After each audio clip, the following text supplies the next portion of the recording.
Terima kasih Anda masih bersama kami. Saudara, sebuah truk kontainer tersangkut di underpass Jalan Pramuka, Kecamatan Matraman, Jakarta Timur, Sabtu siang. Pengemudi nekat melintas tanpa memperhitungkan ketinggian kendaraan hingga muatan kontainer tersangkut. Di bawah terowongan apa nih, Pramuka ya? Wah, nyangkut tuh. Truk kontainer ini sempat tersangkut selama beberapa jam hingga menutup sebagian ruas Jalan Raya Pramuka menuju ke kawasan Matraman.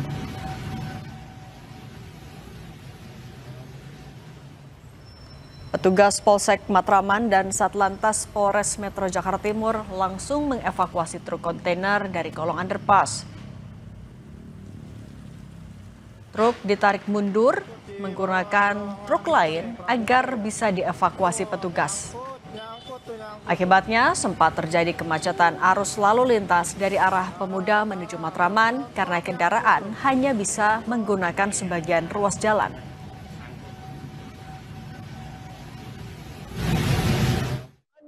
Ternyata tidak muat, dipaksakan saja sehingga nyangkut di tengah. Ya untung tadi ada kendaraan kren LRT dimintai tolong untuk menarik ke belakang. Kita ke berita lainnya, Saudara. Kebakaran menghanguskan 3 rumah di kawasan Pisangan 5 ataupun Pisangan Lama, Pulau Gadung, Jakarta Timur pada Sabtu siang. 1 orang terluka akibat peristiwa ini.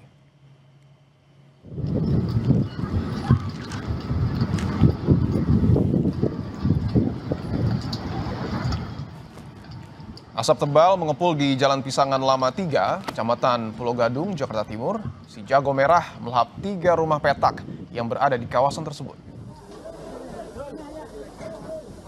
Untuk memadamkan api, Damkar Jakarta Timur menurunkan 10 mobil pemadam kebakaran. Setelah 1 jam, api akhirnya berhasil dipadamkan.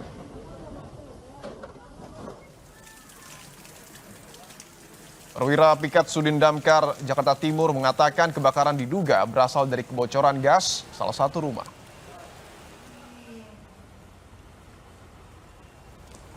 Kita langsung luncurkan unit-unit dari pos terdekat.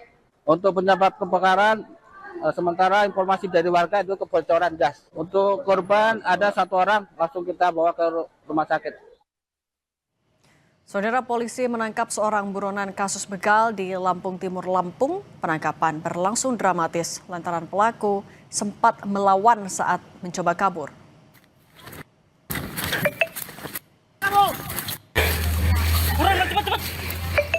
Cepat. Siram deh. Bor. Ya. Senjata. Inilah detik-detik penangkapan seorang pelaku begal Kecamatan Sekampung Udik, Kabupaten Lampung Timur, Lampung. Penangkapan berlangsung dramatis karena pelaku berusaha kabur melalui perkebunan singkong. AK jadi buronan polisi usai kabur setelah membegal seorang petani pada September 2025. AK merupakan pentolan komplotan begal sadis yang membacok korbannya saat melancarkan aksinya. Atas perbuatannya akan dijerat dengan pasal pencurian dengan kekerasan dengan ancaman pidana maksimal 20 tahun penjara. Senjata. Pemeriksaan sementara untuk pelaku merupakan residivis dan diduga telah beberapa kali melakukan aksi pencurian dan pencurian dengan kekerasan. Kemudian kami masih dalam pengembangan penyidik. Saudara, polisi menahan influencer Richard Lee yang merupakan tersangka kasus dugaan pelanggaran perlindungan konsumen terkait produk dan layanan kecantikan.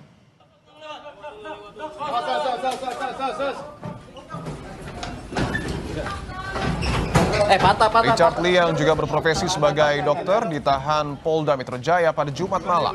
Penahanan dilakukan setelah polisi memeriksa Richard Lee selama 4 jam. Dalam pemeriksaan sebelum penahanan, Richard Lee menjawab 29 pertanyaan dari penyidik. Richard Lee tidak memberikan pernyataan apapun saat digiring penyidik ke ruang tahanan Polda Metro Jaya. Kabid Humas Polda Metro Jaya Kombes Budi Hermanto dalam pernyataan tertulis mengatakan penahanan Richard Lee dilakukan dengan pertimbangan tindakan tersangka dinilai menghambat penyidikan. Udah. Iya, Pak. Misi ya. Misi. Hal tersebut antara lain tersangka tidak hadir pada pemeriksaan tambahan tanggal 3 Maret 2026 tanpa memberikan keterangan yang jelas dan justru pada hari tersebut tersangka diketahui melakukan live pada akun TikTok.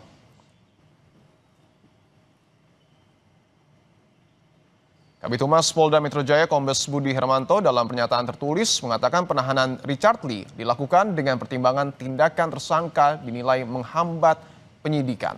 Tersangka juga mangkir wajib lapor pada hari Senin 23 Februari 2026 dan hari Kamis 5 Maret 2026 tanpa alasan yang jelas.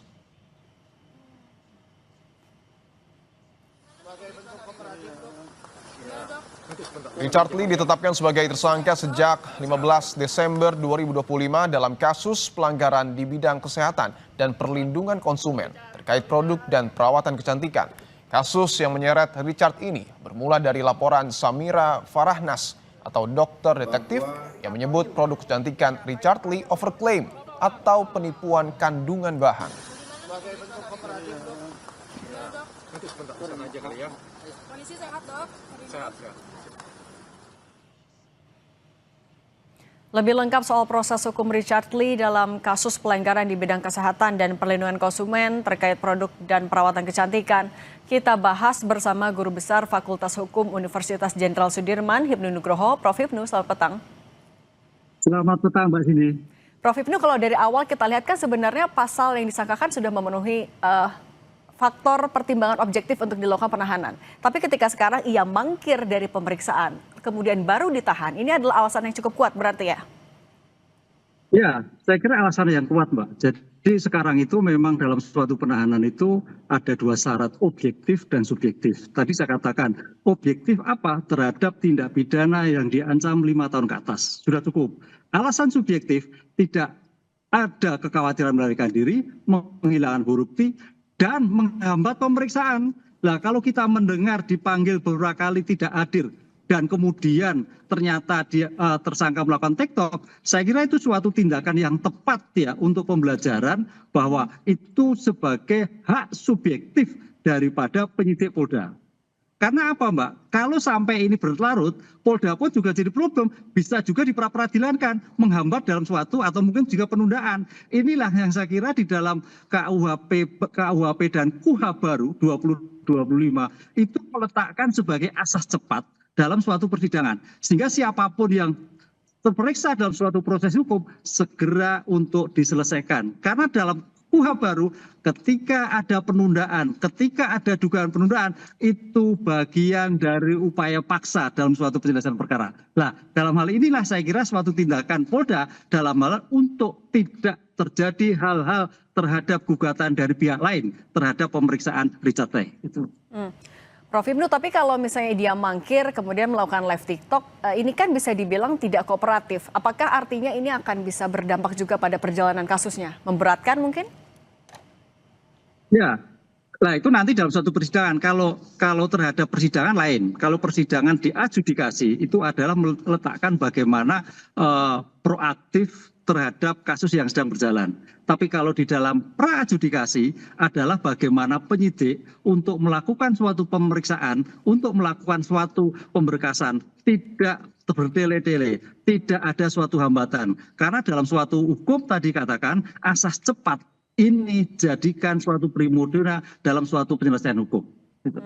Nah, Prof, kalau misalnya ini kan kasus yang dilaporkan terkait dugaannya ketidaksesuaian produk, repacking produk tidak steril.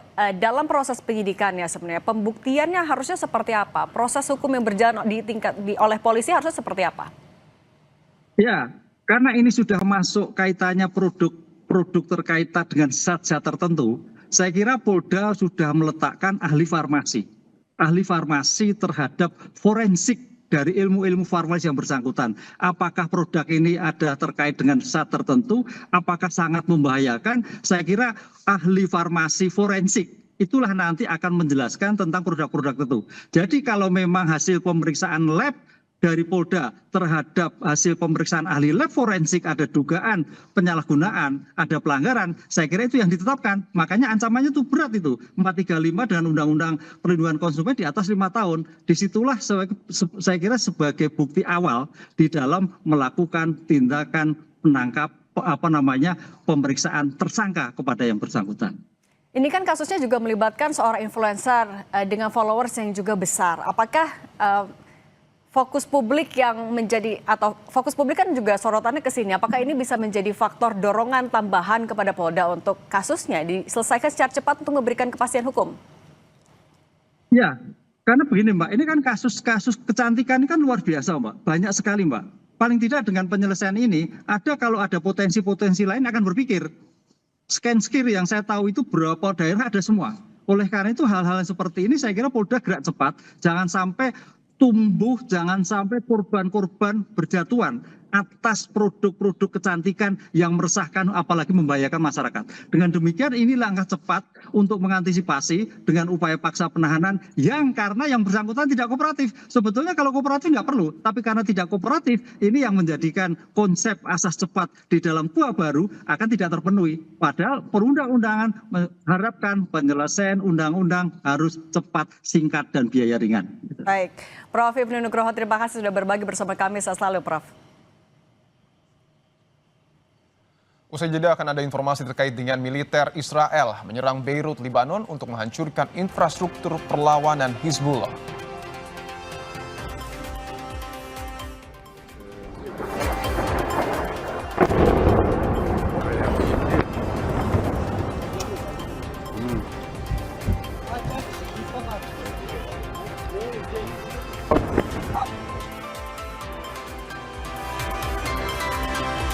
Pemerintah membuka kemungkinan penyesuaian harga BBM bersubsidi jika harga minyak dunia terus melonjak imbas perang di Timur Tengah.